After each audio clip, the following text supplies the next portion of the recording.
10월 19일 월요일 아침에 만나는 하나님 말씀은 예레미야 49장 23절로부터 39절 말씀입니다. 주권자의 뜻에 따른 열방의 심판. 이 49장은 5개의 나라에 대한 심판 말씀이 있다라고 말씀을 드렸고요. 이제 오늘 본문에서는 3개의 나라가 심판을 받는 말씀이 등장을 합니다. 이미 이스라엘 주변 국가에 대한 말씀은 다 끝이 났습니다. 그러니까 이집트라든지 모압, 암몬, 에돔, 그리고 이런 나라들은 다 이미 끝이 났고, 조금 떨어져 있는 나라들, 그리고 멀리 떨어져 있는 나라들이 이제부터 본문에 등장을 하는 것이지요. 오늘 본문에서는 다메섹 심판이 등장을 합니다. 다메섹이 심판받았다는 것은 시리아 제국의 심판에 대한 말씀이 등장하는 것이고요. 게달과 하솔이라고 하는 곳이 심판을 받는데, 이것은 여러 개의 아람 족속들 중에 대표되는 2개의 족속들을 표현한 것입니다. 그리고 이 당시에 가장 동쪽에 있다라고 생각했던 곳이 엘람이라고 하는 곳인데요. 오늘 본문은 엘람 심판까지를 포함하고 있습니다. 하나님은 온 세상의 주인으로서 각각의 나라들을 심판하시는 분이시지요. 오늘 본문을 통해 이 사실을 본문 안에서 확인하도록 하겠습니다. 먼저 23절로부터 27절은 다메섹 심판에 대한 말씀입니다. 23절, 다메섹에 대한 말씀이라 하맛과 아르밧이 수치를 당하리니 이는 흉한 소문을 듣고 낙담함이니라. 바닷가에서 비틀거리며 평안이 없도다. 다메섹이 피곤하여 몸을 돌이켜 달아나려 하니 떨림이 그를 움켜잡고 해산하는 여인같이 고통과 슬픔이 그를 사로잡았도다. 어찌하여 찬송의 성읍, 나의 즐거운 성읍이 버린 것 같이 되었느냐. 이는 만군의 여호와의 말씀이니라. 그런즉 그날에 그의 장정들은 그 거리에 엎드러지겠고 모든 군사는 멸절될 것이며 내가 다메섹의 성벽에 불을 지르리니 벤하닷의 궁전이 불타리라.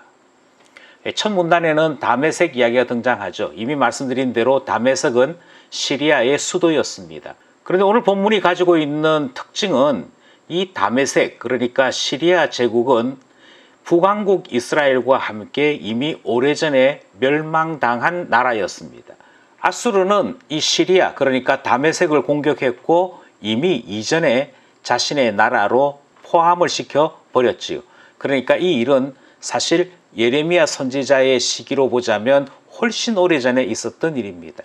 그런데 다메섹이 어떻게 무너졌는가라고 하는 것에 대해 성경은 그들이 소문만 듣고도 낙담해서 그들 스스로 무너지고 말았다, 이렇게 설명하고 있습니다.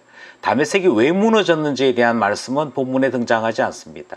중요한 것은 그들이 소문만 듣고도 해산하는 여인같이 꼼짝하지 못하고 그대로 멸망당하고 말았다 하는 것인데, 이것은 역사적으로도 동일하게 그 사실을 증명하고 있습니다.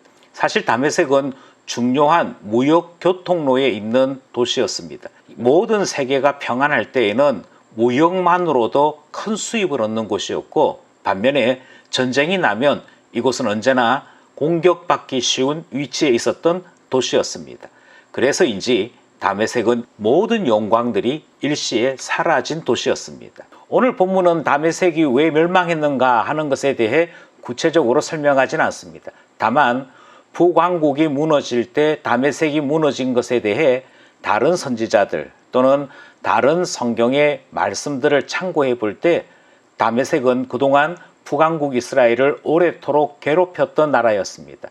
하나님은 북왕국 이스라엘을 때리실 때 다메섹까지 함께 멸하신 것이 아닌가 생각하게 되는 것이지요. 중요한 것은 세상을 주관하신 하나님께서 더 이상 다메섹을 필요하지 않다라고 생각하시고 이 나라를 일시에 문 닫게 하셨다 하는 것이지요. 세상을 통치하시는 하나님께서 다메섹을 심판하셨다. 오늘 첫 번째 문단의 말씀입니다. 두 번째 문단은 28절로부터 33절 말씀인데요. 게달과 하솔을 심판하신다 하는 말씀입니다. 28절, 바벨론의 느부갓네살 왕에게 공격을 받은 게달과 하솔 나라들에 대한 말씀이라. 여호와께서 이와 같이 말씀하시되 너희는 일어나 게달로 올라가서 동방 자손들을 황폐하게 하라. 너희는 그들의 장막과 양떼를 빼앗으며 휘장과 모든 기구와 낙타를 빼앗다가 소유로 삼고 그들을 향하여 외치기를 두려움이 사방에 있다 할지니라. 여호와의 말씀이니라. 하솔 주민아 도망하라. 멀리 가서 깊은 곳에 살라. 이는 바벨론의 느부갓네살 왕이 너를 칠 모략과 너를 칠 계책을 세웠습니다. 31절 여호와의 말씀이니라. 너는 일어나 고요하고도 평안히 사는 백성 곧 성문이나 문 빗장이 없이 홀로 사는 국민을 치라. 그들의 낙타들은 노략물이 되겠고 그들의 많은 가축은 탈취를 당할 것이라. 내가 그 살적을 깎는 자들을 사면에 흩고 그 재난을 여러 곳에서 오게 하리라. 여호와의 말씀이니라. 하솔은 큰 뱀의 거처가 되어 영원히 황폐하리니 거기 사는 사람이나 그 가운데 머물러 사는 사람이 아무도 없게 되리라 하시니라. 둘째 문단에서 등장하는 것은 게달과 하솔에 대한 심판 말씀입니다. 게달과 하솔은 구체적으로 어느 지역, 어떤 곳을 거점으로 살았다 이런 기록이 없습니다. 그것은 두 가지 이유인데요. 하나는 이 게달과 하솔은 나라가 아닌 유목민족에 대한 이름이기에 이 유목민족에 대한 세세한 자료들이 남아있지 않기 때문입니다. 또 하나는 이미 말씀드린 대로 이들은 유목생활을 하는 집단인지라 어느 한 곳에 머물러 있거나 어느 한 곳을 기점으로 정착해 사는 이들이 아니었습니다. 하지만 그들의 생활 반경을 이야기하자면 우리가 앞서 이야기했던 다메섹, 그러니까 시리아 제국에서 볼 때 동쪽에 위치하고 있었고 사막에 가까운 곳에 살고 있는 이들이었습니다. 이스라엘이나 이스라엘 주변 국가들로 보자면 가장 가까이에 붙어 사는 아랍 족속들이 이들이었지요. 그럼에도 불구하고 이들이 장막과 양떼를 중심으로 생활하고 있었으나 하나님은 이들조차도 느부갓네살에게 붙임으로 그들을 멸망시키신 것 보게 되어집니다. 이들이 멸망하게 된 구체적인 이유도 역시 등장하지 않습니다. 그들이 교만했다든지 우상을 섬겼다든지 이와 같은 일들에 대해서는 등장하지 않고 단지 32절 말씀을 보면 그들은 노략물을 탈취하여 생활하는 족속이었음을 알 수 있지요. 그리고 노략물뿐만 아니라 많은 사람들의 생명도 앗아갔던 그들인데 32절 말씀을 보면 도리어 그들이 가지고 왔던 노략물 빼앗기고 가축도 탈취당하고 그들의 살적도 깎여지는 비참한 멸망을 경험하게 되는 것이지. 그래서 33절 말씀을 보면 뱀이 거처하는 곳, 그러니까 광야와 사막 지역이 되도록 하셨고 영원히 황폐하여 사람이 살 수 있는 곳 되지 못하게 하셨다라는 말씀을 기록으로 남기고 있습니다. 지금도 이 지역은 사람이 사는 정착하는 곳으로서는 존재하지 않습니다. 내버려진 곳, 황폐한 곳, 하나님은 그렇게 게달과 하솔을 심판하셨습니다. 여기까지가 두 번째 문단이지요. 이제 마지막 세 번째 문단은 34절에서부터 39절인데요. 엘람을 심판하시는 말씀이 등장합니다. 34절 유다왕 시드기야가 즉위한 지 오래지 아니하여서 엘람에 대한 여호와의 말씀이 선지자 예레미야에게 임하여 이르시되 만군의 여호와가 이같이 말하노라. 보라, 내가 엘람의 힘에 어뜸가는 활을 꺾을 것이요 하늘의 사방으로부터 사방 바람을 엘람에 오게 하여 그들을 사방으로 흩뜨리니 엘람에서 쫓겨난 자가 가지 않는 나라가 없으리라. 여호와의 말씀이니라. 내가 엘람으로 그의 원수 앞, 그의 생명을 노리는 자의 앞에서 놀라게 할 것이며 내가 재앙 곧 나의 진노를 그들 위에 내릴 것이며 내가 또 그 뒤로 칼을 보내어 그들을 멸망시키리라. 내가 나의 보좌를 엘람에 주고 왕과 고관들을 그곳에서 멸하리라. 여호와의 말씀이니라. 그러나 말일에 이르러 내가 엘람의 포로를 돌아가게 하리라. 여호와의 말씀이니라. 세 번째 나라는 엘람이라고 하는 곳입니다. 이 당시 중동 사람들의 세계관에 따르자면 이 엘람은 가장 동쪽에 있는 나라고 그 동쪽에 있다라고 하는 말은 땅 끝에 있는 나라 정도로 생각했습니다. 그러니 바벨론으로 보자면 바벨론보다도 훨씬 더 동쪽에 있는 나라인 것이지요.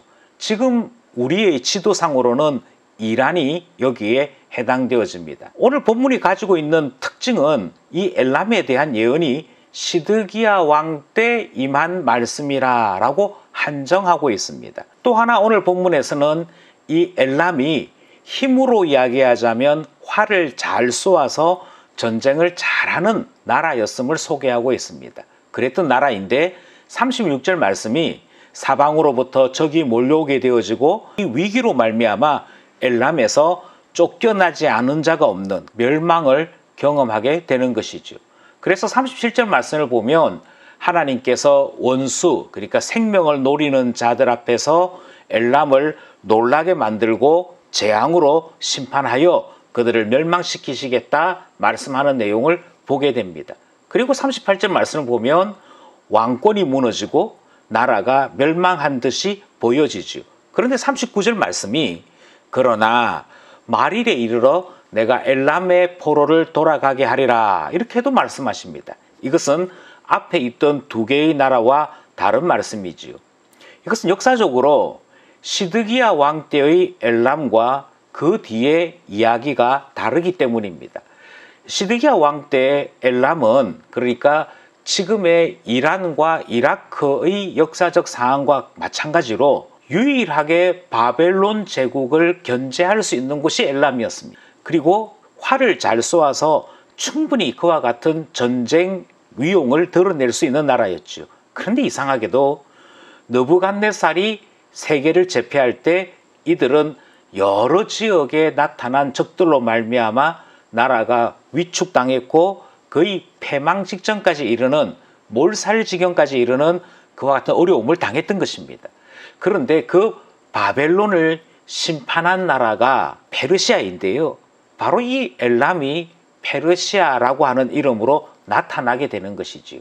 그러니 하나님께서 느부갓네살을 사용하실 때에는 엘람을 약하게 하셨다가 하나님께서 바벨론을 심판하실 때에는 반대로 엘람을 바사, 페르시아로 하나님께서 힘을 주어 심판하게 하시는 이 역사의 운영을 보게 되는 것입니다. 세상을 주관하신 하나님께서 다른 모든 나라들의 흥망성쇠에 하나님의 뜻을 드러내고 계시는 것을 보게 되는 것이지요.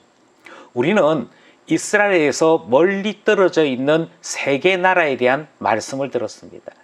때에 맞추어 하나님은 어떤 나라들은 문을 닫게 하셨습니다. 때에 맞추어 어떤 나라들은 더 이상 이름도 없이 사라지도록 만드셨습니다. 그리고 때가 이름에 하나님께서 바벨론을 무너뜨릴 나라로도 사용하시는 것을 보게 되어집니다. 모든 것에는 기한이 있습니다. 모든 것에는 때가 있습니다. 그리고 모든 나라들은 다 저마다 사명이 있지요. 하나님께서 이 시대에 우리에게 무엇을 맡겼는지를 깨닫고 주님 앞에 이를 때 후회할 것이 없이 이 시대에 사명을 감당하며 살아가는 자만이 하나님 앞에 아름다운 이름을 가진 자임을 다시 깨닫게 되는 것입니다. 우리 모두 주님께서 맡겨주신 사명 깨달아 하나님 앞에 후회할 것 없는 인생 살아가는 우리 모두 되기를 간절히 원합니다. 오늘도 기도와 말씀으로 함께하는 공동체 되기를 원합니다.